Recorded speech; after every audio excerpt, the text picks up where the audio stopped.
குமரனே முருகா, உன்னை தயவாக உளமாற வேண்டுகிறேன்.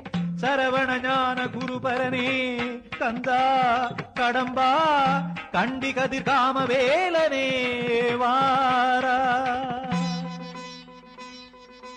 மெய்யான தெய்வமே வேண்டுகிறேன், மெய்யான தெய்வமே வேண்டுகிறேன்.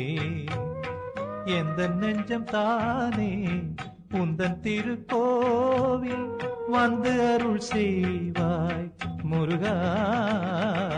மெய்யான தெய்வமே வேண்டுகிறேன், மெய்யான தெய்வமே